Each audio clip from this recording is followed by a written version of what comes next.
Madame, monsieur, grande découverte, une plante, quand elle n'est pas en plastique, eh ben ça pousse. Et j'en suis le premier surpris, regardez-moi ça.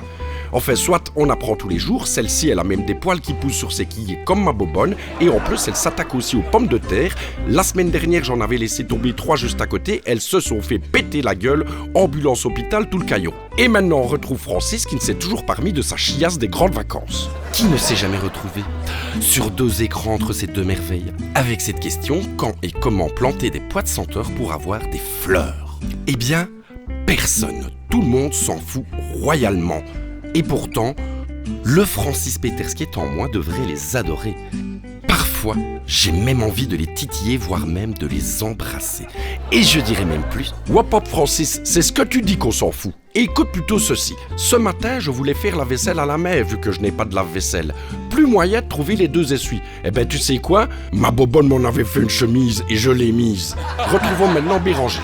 Bonjour à tous, alors aujourd'hui, pas besoin d'un mètre ruban, faut juste 2 bouts de bois ici. Alors tout se passe dans l'écran dessous, mais regardez-moi quand même au-dessus, je fais tout micmac.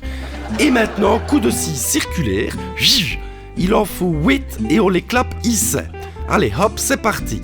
On les chose en rectangle avec une choseuse, après on met les cadres ici, voilà, et on les relie avec des autres bouts de bois. Oui, finalement, il en fallait 12, j'ai mal compté. Maintenant, soyons fous, on reclape plein de bois qu'on appelle des tasseaux, jamais entendu. Combien est-ce qu'il en faut? Ben, ça dépend de la largeur des tasseaux. Après, on a un truc ainsi, que moi j'en ai fait 3 de toute taille, juste pour pouvoir poncer. Je ponce une première fois, et après, je reponce, bonne réponse. Et maintenant, on attache tout avec de la corde.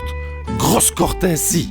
Alors comment est-ce qu'on va faire? Ben, on prend un clou, un marteau, mais à mon avis ça ne tiendra jamais. Ah ben si, ça tient. Ensuite, on clappe des bougies à poil dans un bocal, et puis on soulève délicatement. Merde! Bon, finalement on va faire sans bougie, j'ai réfléchi. Parce qu'évidemment avec le bois ça va cramer. Et à la place, on va mettre des fleurs. Oh là là, oh qu'elle est belle. Et en plus elle est beurre.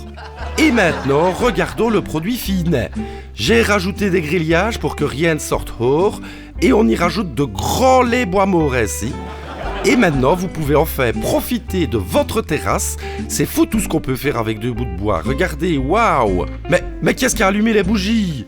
Sacrée Bérangère, elle repousse toujours les limites de l'échec, mais on l'aime bien. Madame, monsieur, au revoir. Vous avez reconnu évidemment la voix de Martin Charlier sur cette séquence parodique de l'émission Jardin et Loisirs.